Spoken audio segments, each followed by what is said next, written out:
You're now watching two old farts making noises. Joe, do you want to know why some businesses succeed and some businesses fail? Why some businesses grow and some businesses don't? That's what this show is all about. Business, business, business.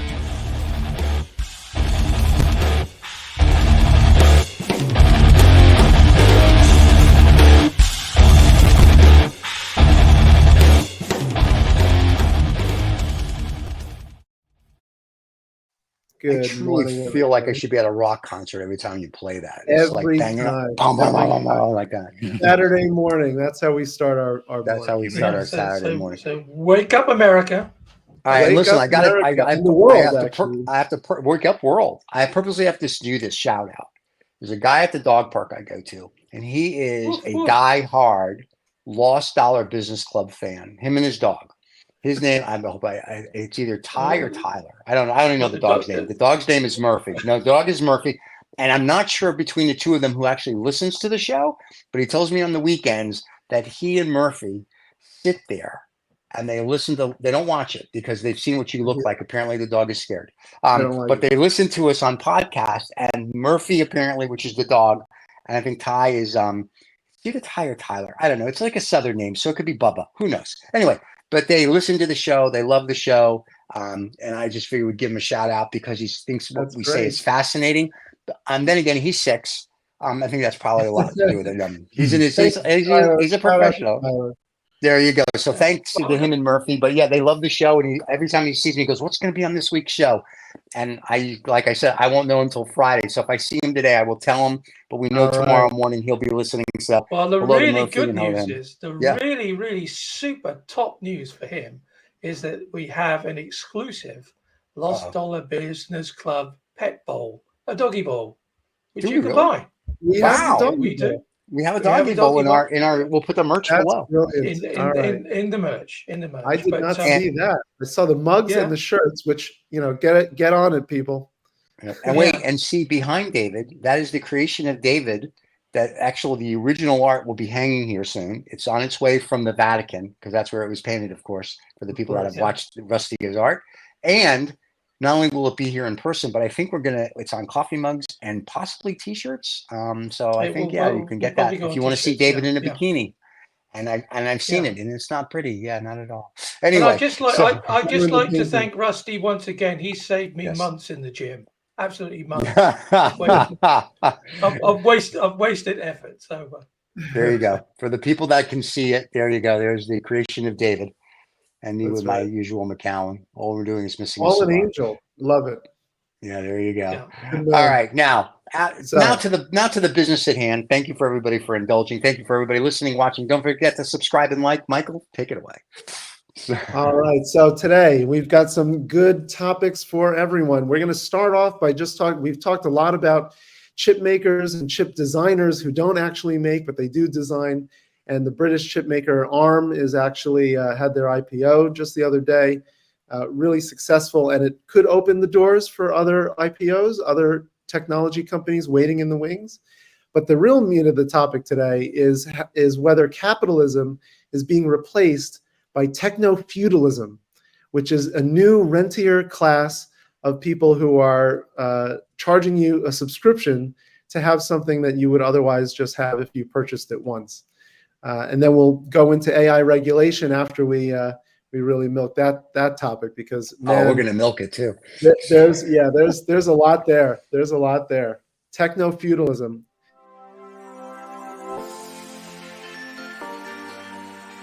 Get the freedom and the flexibility of remote work in the lucrative tech industry. Bend your life around the world. Bandicoot is the premier course and community for thriving in a remote tech career. Join the revolution today. Bandicoot.com, official partner of the Lost Dollar Business Club. All right. And one day we're going to have a commercial with our merch, so people can see our merch. We do need a merch commercial. Yeah, we do. It'll be David holding them all up in like a Vanna White, right? Kinda, because we actually He doesn't know Vanna White because he's he's Oh, in boy. the EU. He doesn't know. But yeah, That's we're gonna do it. I think we're gonna do a merch commercial with some of our merch, but we're vacillating on the way to do it because I want merch for every show. That's all the same merch, right? So David's like, but that's 40 commercials. I'm like, it's okay. And then we'll have Roll with his magnificent "Hello, how are you" voice do the commercial. So we're very excited to see how that's going to play out. But all right. nobody wants to hear about that on Lost. The merch coming your Yeah, way. there you go. Yeah. No, it's available out. now. It's It's It's available out. now. You're right. It's already out. It's already out. Yeah. So go ahead and order, subscribe, grab right. one for yourself and your And friends. maybe what we'll do next week is we'll do a giveaway. We'll ask a question, and the first person that emails us with the correct answer, we will send them. No, they should put it in the comment. We'll put it. Yeah, we'll put it in the comment, and they can. The first person that does that, we'll get their contact information. And we'll give away something. So next week we'll do a giveaway, either a coffee mug or a baseball cap. Sounds good. Yes, There let's you do it. All right, Well, all right, boys and girls, let's get on with the good stuff. Well, you were talking about food, weren't you? You were talking about chips. So No, you always think we're talking about food. In this case, it's computer chips, and we will be talking about a lot about that today. Boring. He thought it was fish and chips. He got very excited. Not as delicious. But the thing is, this chip designer, UK-based chip designer ARM, I mean, their chips are everywhere. I mean, Apple products, Samsung products, they're all over the place. Keep in mind, they're not a chip maker; they're a chip designer. This is the big challenge for the Western world, which has outsourced almost all of its manufacturing to Asian countries and other countries who now do the manufacturing. We talked about how multinational corporations have propagated this, but I bring up the ARM deal because this actually could be really good for tech companies who are going into IPO. You should be aware that this is the biggest IPO since 2021 when Rivian, I think Steven likes the Rivian, right? That electric truck maker. So ARM actually was up 25% on the day of the IPO. And SoftBank actually made a wise investment because they're holding on to 90% of the company's shares. So, as I understand it, it's they have a piece of the action, and some of the founders still have a percentage of it. And the other thing, which I wasn't quite sure about, which was that it won't be listed on the S&P 500 because that's not a US company. Is that correct, or did I miss? You're right. It's a Nasdaq. They're on Nasdaq. Yeah, they're on Nasdaq. They're us. Yeah, that's right. So they won't. But it won't be in any other. It won't be on the LSE or anything of the other things. And you can do a dual listing, but I think SoftBank wisely, because they've had so many successes over the last few years, chose to, like, when they were doing this, like, with this guy, let's just do one place and not try to prostitute us on a global level. Where in the past, I think they've done the LSE, the HSK, the NASDAQ. It became this whole thing, and then it would bomb terribly. And so I think they did the right thing here. This was a focus. Well, it was led by Goldman Sachs, so they made that happen. They helped make that happen. But this leads into capitalism in general. So the IPO is an important part of the capitalist process. But is the question that Cory Doctorow, who's a blogger, Canadian-British blogger, and I know we can get lots of jokes, Canadian-British. Yeah, Kurt's shaking his head, Mr. Canada over there. Where are we going with this?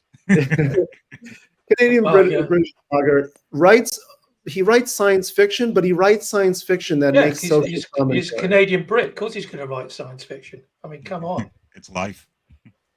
Oh, no. Well, there might be some truth to that because he talks about techno-feudalism, this idea that actually capitalism, instead of giving way to a more abundant society, it's actually giving way to an abundant society that's controlled by subscriptions and renters' fees, basically the rentier class, which was feudalism long ago. Rent being income that you get from something you own rather than people producing something of value. So what do you think about that, gentlemen? We see the key example is the car industry. I mean, BMW wanted to charge for heated seats. For heated seats. That's right. Heated seats. Mercedes wanted to charge you for an acceleration curve, a full acceleration curve in their vehicle. So you couldn't fully accelerate without paying the extra $2,000 a year.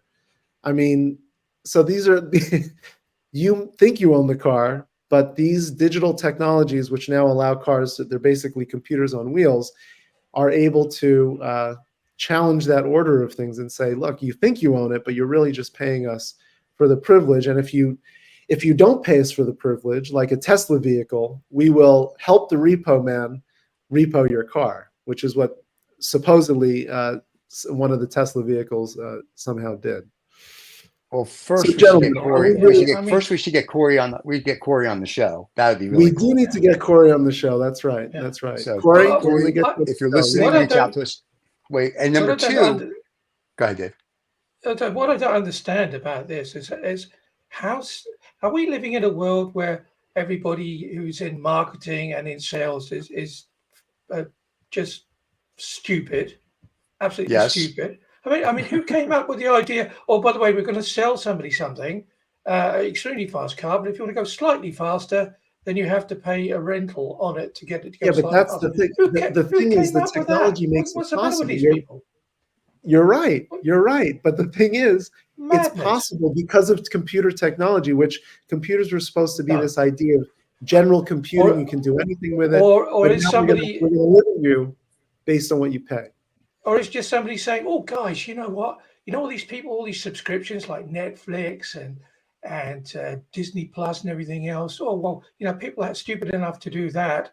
So why don't we just say, oh, if you got a cold bum in the winter, pay us some extra money, and we'll allow you to heat your car up through the car seat." I mean, what planet are these people on? Honestly, It's bad that they're even that they even think like that, right?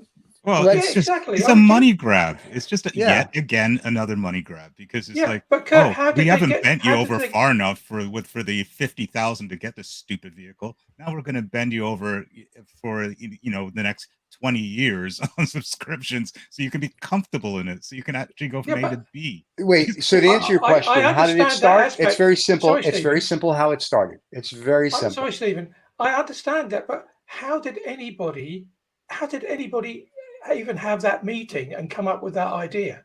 It's simple. I'm about to tell you. Relax. Keep your panties on. So here's what happened. Back in the day in America, and it transferred over to you guys. We had 3 television stations: ABC, CBS, NBC. We had PBS and W9. That was it. It's all you got. Somebody came along and said, "We're going to lay cable, and we're going to give you access to movies and whatever, HBO, Cinemax." And they started to charge $9 a month. Then people paid. And then people saw, I can charge stupid people for stuff they already get for free. I can charge for anything. And Tesla did it with the car because they're like, if you want, I don't know, the technology that slams it into the wall, you pay an extra $10,000 or whatever it is. If you want this, BMW. So it started with, listen, you can't get television today, regular TV in America, ABC, CBS, any of that for free anymore. There's no way you can get, you have to pay at least $9 a month to get free television, and they still show you ads. So the point is, it started back, let's say in the 60s, where you had to pay a subscription for things you use every single day. I mean, there were subscriptions before that for tape newspapers and whatever, but I'm talking about for products and technology you use every day. Started with, if you will, HBO type things. It's like, oh, you want to watch TV? It's a good Pay me point. $10 a month. That's it. That's where it started. And what Well, happened the appeal of cable was, no commercials. right. And then, of Porn, course- porn, I think, Until- was the appeal of cable. No, because And cable then didn't have porn. That was extra. Like HBO didn't really have porn. Cinemax did. But that was called Skin Max. And you had Cinemax, shows, right. but they You had to pay charged extra you. for it. Right, but they would charge you, and then on Saturday night, it used to be HBO would have a really great movie every Saturday. Now HBO has crap on it, but I mean, they used to have a great movie every Saturday. It'd be like, "Ooh, I'm glad I missed it at the theater. I can see it here," and people paid for it. And then all of a sudden, it's like, we can do this, we can do, and then you came up with an iPhone. Ooh, what are we going to do? We have apps. What do some of these apps do? They charge you 99 cents a month for something, whatever it Yeah. might be. Some charge you a one-time fee. So what did Mr. Musk do? Well, not really him, the guys that came up with it, and then he took the company over. But what did he do? He's like, hey, I can charge you for shit in my Tesla. And then BMW's like, well, then we can charge you for heated. Like, enough of this crap. It's like, if I buy a car, I want everything. You My wanna say updates you should get be the free. car, right. Right.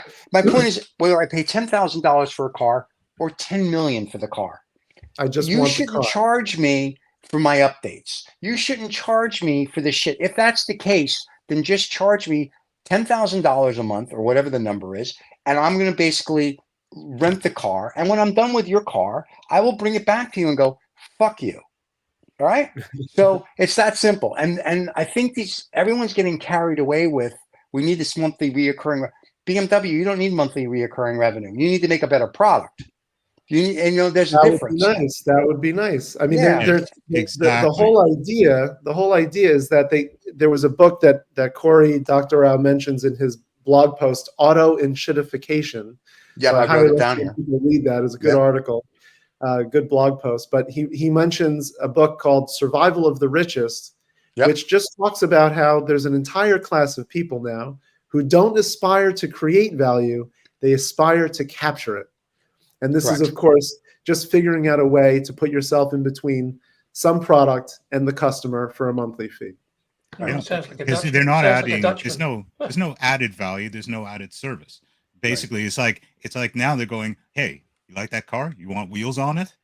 You know what I mean? Yeah. Why did I buy a car? I was trying to get somewhere. Oh, you want wheels? You're gonna have to subscribe for those. Right. There's no added value here. I wanted a car. But do you think this really is a widespread? Do you think this? Do you think it is technology actually has facilitated this widespread feudalism? Absolutely, computing, SaaS computing, and wait, and here's something else for you. Malware. When we started getting malware and we started getting that stuff on, they were putting the malware on your computer and then going, hey, you want malware protection? Protection? You know what I mean? Many moons ago, when computer viruses came out, I knew certainly one client of mine here in Holland.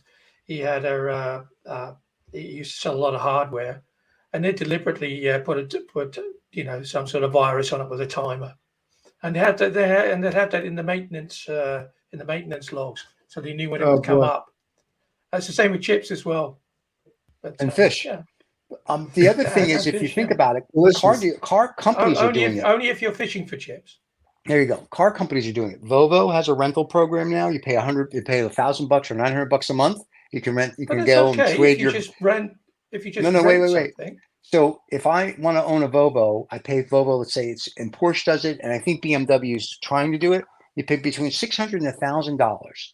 And you can go every month and swap out your Volvo and rent and take the new Volvo that you want. Comes with insurance, and all you do is go, I'm on the rental program. You pay them so much a month, and you go to Volvo and go, I want this car this week. I want this car next week. And so you're getting the public accustomed to renting. In the supercar world, there's a supercar company. It's a little more than $1,000 a month. There's one in Miami, New York. I think they're trying to do it here in Austin. It's not going to happen.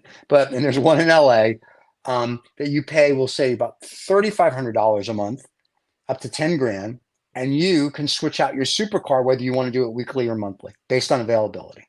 Wow! And I don't mean just like they have like Lamborghinis, Ferraris, they have a Pagani, they have a Bugattis, but so the more you pay, but you can do that. So they are getting people now into the point of, just rent it, like pay for the service of. But the big irony, isn't it? I wish I had that kind of money. I wish I had that kind of money because if I lived in Dubai and I had that kind of money, that would be a service that I would appreciate, and therefore I'd be willing to pay for it. There's a whole different conversation from that, and somebody giving you something, you buying something which actually we've been accustomed to for over 100 years. You buy a car, you get the car with the stuff that you paid for. And now them turning that stuff that you paid for into a service that you now have to subscribe for? Yeah, that's ridiculous. Come on, this is ridiculous. Now this is just a money grab on a money grab on it. We're already paying too much for cars. It's like, come on. And the thing, the big irony of it is that there's more, because of technology, there's actual more absolute abundance than ever before. And that's my viewpoint, is that there's more abundance, there's more ability to have more, to enjoy more. and yet we are gating access to all of that more with all of these rentier class capabilities. And it's all driven by technology. It's all driven by the chip, which there's another great article he talks that this guy Cory Doctorow wrote. It was a science fiction story actually about how people who don't have a lot of money can be easily taken advantage of in the future, which is probably happening now, about having to pay rent on a toaster that only works with a certain kind of bread, and a dishwasher that you have to buy certain dishes with, and how they hack that and liberate their. Well, that happens in service industries. I mean, I worked for a cleaning company here in Holland many moons ago, and if you bought, you got all the dispensers, the toilet roll dispensers, the soap dispensers, all of that you got for free, but only their toilet rolls fitted it. Only their soap went in the soap dispenser. So it's just to get something. Sorry, Kat. I was going to say that this is opening the door to a very abusive relationship in society between suppliers and the everyday customer, because if I buy something, my relationship with that supplier is complete, right? And I get the value out of it that I paid for. When we create this rental, a subscription kind of relationship between us and manufacturers and suppliers, we become subservient to them. They now have a power over us ad nauseum. That's wrong. That's vile, because that's going to get society into a whole nother set of problems, which we've got enough. This is giving way too much power to the manufacturers. So you guys know I work for a SaaS company that does charge a subscription, and we do charge annual upfront. Right. But I think the place where this changes is that you've got people who they do subscriptions because you're paying to keep the service up to date. You're paying to keep it going as an ongoing. It's meant to be an ongoing enterprise. But then you've got people who are actually not delivering additional value and are actually reducing your value from something that's already there. It's already in the car. It can already go faster, for example, and they're charging you a rent for you to push that accelerator pedal just a little bit further and be able to get a full kick at it. And that's what I'm driving at. I don't have a problem with the SaaS method of doing it. That's fine. Right, because I know you know what you're getting yourself into when I buy software. If I buy an accounting system like NetSuite, or I buy IBM's whatever, I know they're going to charge me whether it's $1 or $5,000 a month to make sure that it works, and I'm okay with that. I know that going into it. But I do have a problem with whether I buy a BMW, won't buy a Tesla, so it doesn't matter, or I buy a supercar, and all of a sudden they're like, listen, we do these wireless updates, but to get the wireless update, you have to pay $100 a month subscription fee for it. I'm like, bull. It's like, I paid you, whether it's $40,000 or $400,000 for the car, everything I get now should be included in that. Unless you're going to do something else for me, like, they have the service plans now. You pay $2,000 or $3,000 a year. Everything's included, from A to Z. And if that's part of it, okay. So I don't pay for an oil change. I don't pay for. Then all of a sudden, I get. You know what you're going to get. Correct. But you can't say to me when I buy like a BMW, better known as better mileage walking, is that I got a car and they're like, oh, it's cold. Break my wallet. You're like, hey, my bum is warm and I have to call you now in Nazi land and go, hey, I need you to turn my seat on, and I swipe my credit card in my infomercial center in my car, and it goes, oh, good, you paid for 3 hours of warm seats. I mean, if that's what we're getting to, that's crazy. Well, that's the argument, is that the problem with this digital feudalism is that it's causing companies to spend lots of resources on innovating these horrible, sadistic almost technologies. That are, instead of spending time innovating on good things and innovating on things that are actually useful and bring value, they're innovating on how can we extract more value from something that we've already created. It's not how do we extract value, it's how do we extract cash out of your pocket. Extract cash out of your pocket, that's right. Yeah. Because they're looking at business models like Apple. I mean, they make so much money so much more money on the services that they offer against the actual pieces of hardware which they sell. I mean, that's negligible what they earn on the hardware, but it's all the services all on top. And of course, the one thing about it is it's every month. So it's an accountant's wet dream, isn't it? Oh, we know exactly how much money you're going to come in every month, etc., etc. You can borrow against it, you leverage against it. So everybody seems to think, oh, let's go subscription for everything. Imagine if we had to pay subscriptions to walk into a grocery store. Yeah. Right. Just for the privilege. For the privilege. That's in a way that's Amazon Prime, isn't it? You pay to get access to an additional set of goods and videos, essentially, right? The only reason you pay for Amazon Prime, I look at it because we have it, is free shipping, and every year they send me a statement that says how much I saved. So I'm saving more than I'm paying, and I have the movie side, and so it's like, and so to me it's basically some of the movies you still have to pay. Some of the movies, right, because they'll have like the free stuff, and then they'll have the buy or the rent stuff. But I'm Jewish. I only do the free, and I'm like, I'm good with that. It's just like having HBO or Disney or the rest of it. But it's sort of like I said, when I was a kid growing up, you turned on the television, and there was ABC, CBS, and NBC. And Saturday morning we'd watch cartoons, and then all of a sudden someone's like, "You should have HBO." So my parents were like, "It's a good idea." My dad's like, "Oh, we can watch movies." We got HBO, and the bill was like I think $9 a month. And it was sort of like, well, that's cool. And then I remember we moved, and then to get just basic television, the stuff that was free, right? You used to get with rabbit ears, you had to pay. So it was like $9 a month just to get the normal channels, and then it was like another $9. So when you now move somewhere, it's the same thing. It's like you have to pay all this money. It's like I get greed is good, but there comes a point where it's like, come on, you got to give people something. And we give people nothing. I agree with you. I'm waiting for when I have to belong to the supermarket, where I'm going to have a membership card to belong, and I'll get better pricing than someone who doesn't have a membership card. Well, this is the hoo-ha about club cards. This is the club card. This is what everybody's bitching about now. That some items are cheaper and other are the same price with or without a club card. But what the club card does, of course, is give all that data, which they're continuously churning and offering you this, they're offering you that, which they, So the club card is just a way of getting deeper into your pocket, not necessarily for the groceries for the supermarket, but for all the other add-ons that they can offer to you. But just go slightly off piece. They're selling the data raw. They're selling the data raw. I heard this that Barbie's now available on. It's no longer available everywhere in the supermarkets, in the cinema. Sorry, it's now available via one of the streaming services, so you can rent it now for like $16, $18. So it's only been out Amazon.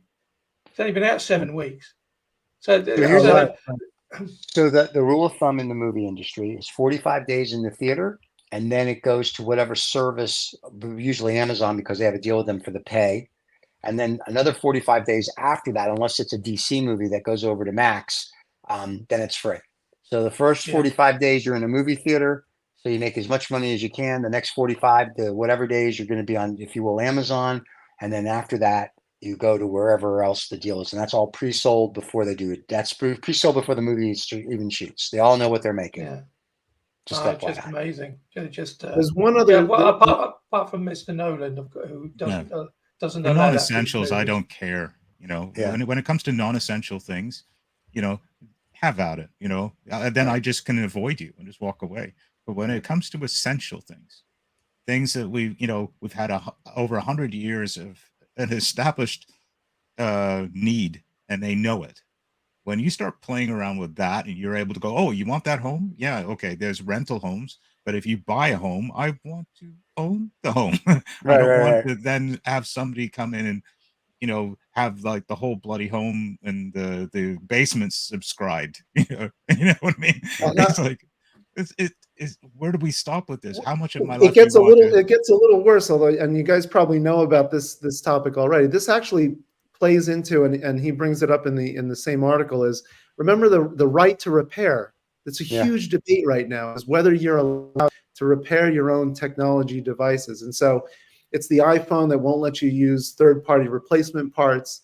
It's even, he even brings up a story that came from Vice, that ventilators during COVID, in order to keep serviceable ventilators working, they had to swap out pieces from dead ventilators because you couldn't use replacement parts. You had to use parts that came from that manufacturer. So, and then John Deere, the tractor company, is another example of a company that can kill switch your tractor if you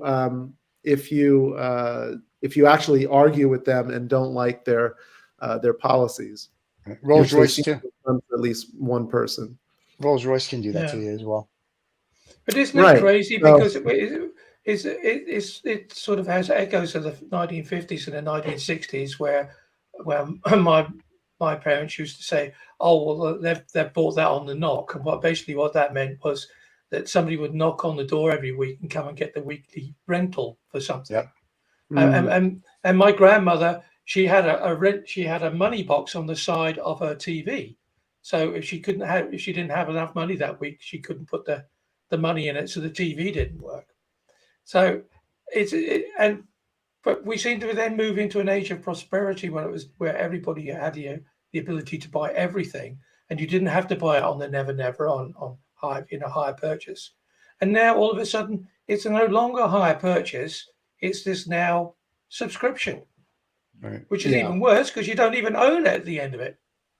You don't own it, and that's the problem. And we've got a generation of people who just say, "Oh, I'll have that. How much is that?" You know, with and it's unregulated. Well. It's unregulated. That's the other side of it too. It's like they can just jack up the prices they wish because there's no regulation on that. Yeah, live now, pay later. Huh? But the good thing, gentlemen, is we have something called AI, and AI is going to save us. And we're going to discuss AI regulations, because that's a crock of you know what, if I've ever heard of it in my entire life. So this week, of course, Elon, who said AI is terrible, is saying how wonderful his is and everybody else's sucks, was in DC with some other people, and they were talking about other people, Stephen. All the top other people, all the top companies. They were other very clever people. Well, let's not get carried away. But anyway, so Elon was there. Elon was there with other people, and they were talking about how they're going to regulate AI and yada, yada, yada. And in Europe, the European Union saying it should be the companies say it should be the European Union. Listen, I hate to break the news to everybody on this topic.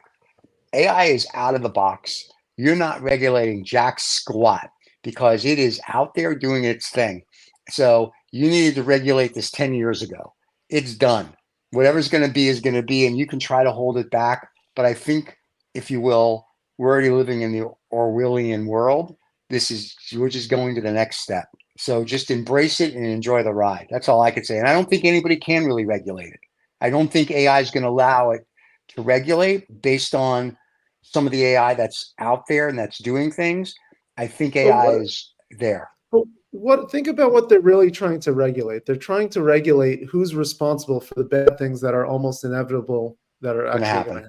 So, so they're just trying to say, I mean, I think what the regulators, first of all, even whether regulation is successful or not, I think it's understandable that everybody's trying to do it, because you can't not regulate it. You can't not make the attempt. No, you can't not make the attempt for a government to try to say, what are some of the rules that we want to theoretically have for this all-powerful technology?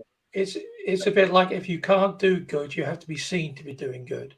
And so everybody's thinking, it's an Michael, it's an attaboy. It's an attaboy. That's all they're doing. They're just saying, they're looking at, listen, we screwed up in 2008 with the banking. So let's come up with something. So if it screws up again, we have a fall guy. And I don't know who the fall guy is going to be. It could be the government. It's going to be a company. It's going to be a 14-year-old in his basement. Norwegian fishermen again. That I never trusted them. So that is what the issue is going to be. The rest of these people are going to play ostrich, and they're going to stick their head in the sand and go, I don't care. The problem is the public at large doesn't care. The only people that care about AI right now is the government, because it makes good talking points on the news. It gives something for the FT and the Economist to write about. Whoopie-doo.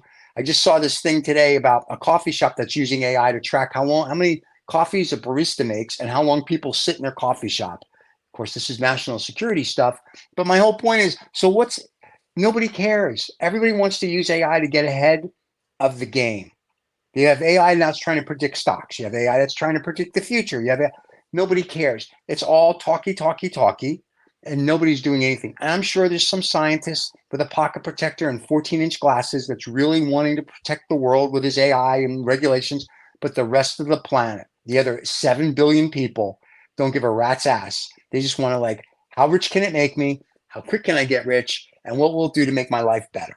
That's it. I hate to tell you. And there are lots of countries that are agreeing with you on that and just trying to be. Of course, I talk to them every day. Missile Boy, Putin. so no, but that's the problem. But nobody. That's what I'm saying. It really is. Nobody cares. Well, there's people that care, but they're on the extremes, and that's the problem. Right. The people that care are going to be the writers and the actors, right? They're on strike because they care about AI. And you've got people that are conspiracy theorists on one side that are spewing out that it's all a cabal thing, and on the other side, you got people that are gung ho for it because they see the advantages to it. What I detest is Mr. Elon Musk over and over saying every time he farts that it's important for the future of civilization. Well, he can kiss my woolly black ass. Don't start talking on the behalf of civilization when you don't live with us. Right. Yeah, and you're in your own little planet. We just tomorrow, basically. Just so everybody knows, later today on No Snobs or Knobs. Tomorrow, closed down. No. Tomorrow on No Snobs or Knobs, right after this show, we actually discussed Mr. Musk and how he wants to be loved. It's a very interesting show. If you're bored or want to see something else, that's there. And you want to know something about breastfeeding? That's the way. That's the place to go. There you go. But no, the problem is, I don't think, like I said, the public that's scared about AI. And that's that panel I told you before the show they want me to sit on. They're scared about AI because they don't understand what it can or can't do. Like I said, if I'm a writer or an actor, I'm scared of AI because it could take away my job. I get that, but you need to embrace it then. If I'm a worker at a factory, I'm afraid of robotics and AI. Okay, well then you need to not so much embrace it, but maybe learn and how you can make it work better. Like when we first started to use AI, we had to learn how to talk to it.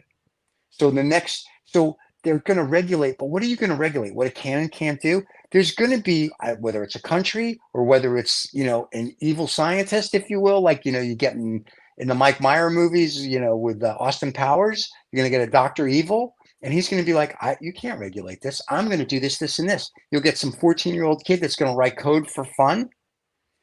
The problem is nobody cares. That matters. A government telling me they care, please. Well, you don't care about me. There's definitely an issue. You definitely don't want regulation to in any way make it difficult for companies to be innovative and to actually do things. Right. But you also don't want the big question is the people who went to that summit in Washington, D.C. all represented very large companies. Were there AI companies? Who is representing the small players who are actually doing AI on a daily basis and using open source models, open source like Llama, and bringing that and using that at that level? They just want to cordon off all the power to themselves. I mean, here's a good example of embracing, going back to what Stephen was saying. Back in about 80-45, there was a prevalence in the music industry of drum machines coming in, right? And they went from just like, simply programming a little hit here and there and a little sound to actually programming in an entire drum sequence. And then, of course, every drummer in the world was, annoyed with the idea and they're thinking, oh, no, you're trying to replace us with drum machines. Well, it didn't work that way because people, A, got sick and tired of hearing drum machines. And number two is drummers started taking drum machines and practicing with them and tightening up their ability to play in time so they were playing perfectly in time. And then you put it in your earpiece when you were drumming in the studio and come up with, your drum lines, which are now human, but perfectly in time. So we adapted, right? And the music industry is better for it because drummers are better. And now the whole band's better because we're now all playing better in time. Fantastic. That's adaptation. But it didn't replace us. Right. And I think that, that same sentiment on one side is being felt today by artists, actors and so on in the same way, and they will adapt and become better at their art. but there's still, on the other side, the industry still, we have to focus on regulating who the players are that would try to get rid of the actual actors and actresses and the people behind the scenes. That is for me a point where I think society has to be aware. And if you still enjoy music and film and so on, you have to get behind them on that and don't allow them to be replaced. Otherwise you're going to be looking at a whole different cinema going forward and a whole different art forms. And that's what people, that's my point. If I'm a writer right now, I'm not going to be on strike. I'm going to be like, okay, there's AI. How do I embrace it to make my script, if you will, better? Or how do I embrace it to make my book better, or whatever it might be? Then I'm embracing it. One of the disturbing things I heard this week is a woman saying, if you're a truck driver at the moment, everything will be all right. Don't worry about AI and self-driving trucks. But if you're a 14-year-old, don't bother to take a license, because it will be of no value to you, because it'll all be automated trucks. Yeah, what sort of message is that? Yeah. Doom and gloom, baby. Doom and gloom. Yeah, it's a little doom and gloom, a little dark, and it's she's just the same with train drivers. Don't train to be a train driver. It'll all be automated. Right. Well, I think with all that positive we got going on, let's go to Lost. Dave, I'm going to push the button for this because I just like pushing buttons. Do it. Like the AI. We're going to go to Lost and Found, everybody. What? Okay. I hope you've got the new one. There you go. I hope I got some. We're going to find out. If I don't, then you'll let me know. Here we go, everybody. We have a new thing for Lost and Found. Very exciting. Here we go. So who's lost $1 this week, and who's found $1 this week? Ooh, that was nice, David. Look at you. That was it. By the way, everybody, that was AI. So if you have a problem with that, send your cards and letters to David, who's not real, by the way. He's AI generated, just for people to know. So very, very convincing. Yeah, David. Thank you. All right, I'm going to start because this is in the Financial Times this morning, my go-to newspaper. It made me smile because people like me now will feel better about this. The Cayman Islands. You have a subscription for it, Stephen. I'm well aware, you communist. Anyway, so I'm going to say Cayman Islands is going to open up in Singapore an office to lure the Asian wealthy family office and hedge funds to the Cayman Islands so they can hide money like the rest of us. I'm very excited now that is a found dollar, more trillions of dollars we can hide from governments. I'm thrilled to death. I don't even know. I'm beside myself. Later, I'm going to touch myself and sing show tunes. That's all I know. So there you go. The people can't seize your assets if they don't know where they are. And as one of my friends said, the best asset you should always have is art, because no one knows what it is. So there you go. That's what you want. That's what you want to have as a hidden asset. All right, Kurt. How about you? Then we'll go to Michael, and then of course we have to go to David, because God knows what we're going to talk about today. This is going to be a found, and it's to Hollow Industries. People are familiar with them and what they've been doing with touch screen technology. Now they've got a truly holographic version of it, where like in the movies, you can do everything in midair. So although it's early days on this stuff, and it is kind of going into the future, but I think one of the good things about this is less plastic in the future. It's plastic? I just want to know if you say I can do less plastic. Less plastic. I just got excited when you just said I could do everything I can do everything in midair. I'm going to go to Hilgo's House of Pain later and tell them I can do everything in midair and see what happens. So I'm excited about that. So that's a found dollar then, huh? That's a found dollar, and it's good for the planet. So bravo for the planet. Wow. Way to go, people. That's awesome. Well, I've got another found for you. This one related to your favorite topic, Elon's Starlink. It's been in the news a lot. Starlink has been in the news a lot. They had a downfall at one point. The service went down for a little while. But as a company, Starlink is inching closer to profitability because their terminals, the ways that you access the service, now sell for more than they actually cost to make. So this was Oh a wow! big. Does he know something about business? Do you think, Mr. Musk? Yeah, right. This was a big move for Starlink and making it more accessible to everyone on the planet. Because Elon, thank you so much. Civilization is so much better because of you. Yeah, thanks, Elon. Hey, Elon, do me a favor. Why don't you turn it on for the Ukrainians so they can fight the Russians? But no, don't worry about that. Yeah, communist bastard from South Africa. Go back home. Anyway, I can't. Like I said, I can't wait for snobs and knobs. Allegedly communist bastard from South Africa. Leave it for snobs and knobs. And by the way, my name is John Philippot, if you don't like what I said. Anyway, go ahead, David. What do you have that's going to be so fakakta today that we're all going to be like, well, I've got two things actually, because I had one left over from last week, which of course I wasn't able to do because of technology. I think Mr. Musk had been doing something with my computer and didn't allow me to contribute. Okay. But the first one's by a company called the Coffee Youngers, which of course will make the what? Yeah, exactly. The Coffee Youngers. Coffee yours? Coffee Youngers. And that's translated into the Coffee Boys. Right. Okay. The Coffee Boys. And what do they do? Coffee Boys.